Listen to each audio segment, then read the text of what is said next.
We look at something like an iPhone, and it is a marvel, right? A technological marvel. It's far beyond things of yesteryear that were technological marvels. You look at a steam engine, it's complex, but you look at an iPhone and it's like mind-bogglingly complex. No one could pick up an iPhone or a smartphone of any kind and think that it was an accident, right? We know that thousands of people spent probably millions of hours on the different aspects of this, the different components that go into something like this.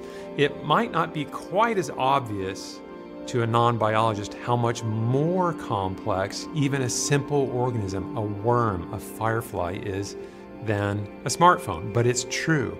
If you look at the inner workings of something as simple as, say, a firefly, you find that it's layer upon layer upon layer of complexity. All these things are very sophisticated in how they function.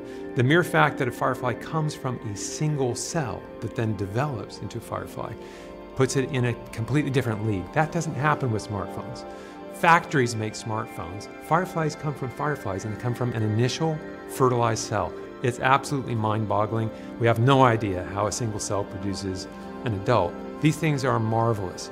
And it's for that reason, I think, that Scripture keeps coming back to this idea of God challenging Job. Is it by your understanding that the hawk soars and spreads his wing to the south? And Job, when challenged with something like that, realizes, I said too much. I'll shut up and I'll let you speak. I'm uttered things which I did not understand.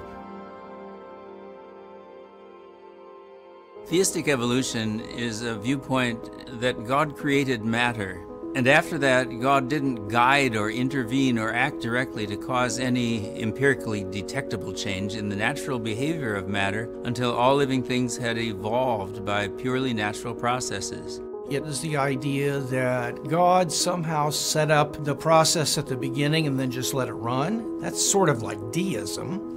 Or he was involved in the process of evolution as long as there can be no way to tell that he was involved. There's several things at stake in the debate about theistic evolution. There's a key scientific issue at stake, there's a philosophical issue at stake, and there are theological issues at stake. Scientifically, the really odd thing about this debate is that at just the point when leading evolutionary biologists and evolutionary theorists are acknowledging that the main standard orthodox textbook theory of evolution, known as neo-Darwinism, is in serious trouble, we have Christians who are in the sciences, theologians, pastors saying we need to embrace Darwinian evolution lest we lose credibility in the secular world. The whole claim of theistic evolution is that Christians need to get on the evolutionary bandwagon because the science is overwhelming. But the fact of the matter is, if you actually look at what's happening in the sciences, it's completely the other direction. There is an overwhelming amount of evidence now that standard neo-Darwinian evolution, the idea that random mutations and natural selection can explain everything, including us, it doesn't work. We know what evolution can do in the lab. We have experiments with bacteria, and it's not much. The mechanisms that the theistic evolutionists propose are themselves demonstrably not creative. Natural selection explains the survival, but not the arrival of the fittest. It does a good job of explaining things like beaks getting a little bit bigger and a little bit smaller, adaptation to environmental change, but it doesn't do a good job of explaining where you get birds in the first place. I also like to think of it as a circular argument, because to get the first cell, you need DNA, and you also need RNA, and you need protein. You need DNA to make RNA, to make protein, but you also need protein to make DNA. Coming up with that out of a process of random mutation and natural selection is just not possible. There are certain philosophical assumptions that underlie the belief in theistic evolution. The first one is that science is by far a more authoritative source of knowledge of reality than is theology or any other field. Those who have adopted the strong form of theistic evolution that we're critiquing have pretty much embraced and even defended methodological naturalism. Methodological naturalism is a convention that says we must formulate theories about the world as if it were true that nature acting on its own can produce everything that we see. C.S. Lewis, near the end of his life, wrote a book about how a lot of developments in science actually follow not just the evidence, it follows our presuppositions and the things that we bring to nature. And he has this wonderful passage where he talks about that nature answers the questions that we ask her. And so if our preconceptions think that all that exists is just matter in motion, we're only looking for material explanations and we're excluding mind from the get-go. So we're going to get true but partial answers. Nature will give us those answers because that's the only thing we're looking for. His point is that if we have different preconceptions, if we're open to other ideas, we might get different answers from nature. If we are really looking for truth, then it's not persuasive to rule out some kinds of causes before you consider the evidence. The primary obligation of the scientists is to be truth-seeking. We want to have an open philosophy of science. The theistic evolutionists are content to limit the potential hypotheses under consideration to materialistic ones, and that's a big issue between us. The thing that's at stake in theistic evolution, the debate about it, is our understanding of Scripture. And it's sad to say, but theistic evolution actually undermines Christians' confidence in the authority of Scripture. The doctrine of creation and the general way that creation took place is at the very foundation of Christianity, that God created all life and that there was at least a certain discernible way He did it. Theistic evolution puts all that up for grabs. And as a result, it takes the core of theology and severs it from history.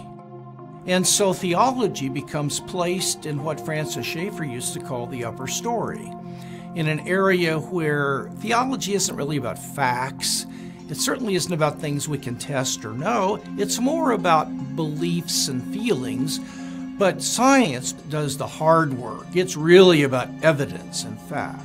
If we keep revising the Bible when science tells us we have to, then at some point we're going to end up believing that the Bible may not really be a factual book in the first place. The question is whether Christians will reject God's authority in whole areas of human knowledge, talking about where we came from and how we got here. Do we take the latest scientific ideas or the textbook orthodoxy of the scientific community to be our ultimate authority? And if so, then we have to make everything conform to that, including our reading not only of Genesis, but the entire reading of Scripture. Whereas if we take Scripture to occupy a position of higher authority than the opinion of the scientific community, then we view things differently. It's not that we're rejecting science, it's that we recognize that science is not the ultimate authority. One of the things that just disturbs me personally, having been immersed in this issue and the debate about biological origins for now over 30 years, is that there is a kind of uncritical acceptance of scientific authority that has affected the way the church understands its own doctrines. There's an unnecessary deference to scientific authority, in part because there is no consensus view right now, except that neo-Darwinism is failing. Last November, in London, at the Royal Society, the largest, oldest, most august, authoritative scientific group in the world, there was a conference that was assessing the status of neo-Darwinian theory that was called by many evolutionary biologists who have become disenchanted with the theory. And we have leading people in evolutionary biology today saying that the modern form of Darwinian theory has now failed to account for the most important thing that any evolutionary theory must account for, which is where does the new form, the new biological structure come from? The answer essentially is we don't know. So it seems to me a very odd time for Christians who are concerned about the science-faith dialogue to be saying, well, we need to embrace the modern form of Darwinian theory, otherwise we're going to be out of date. It's just the opposite, in fact.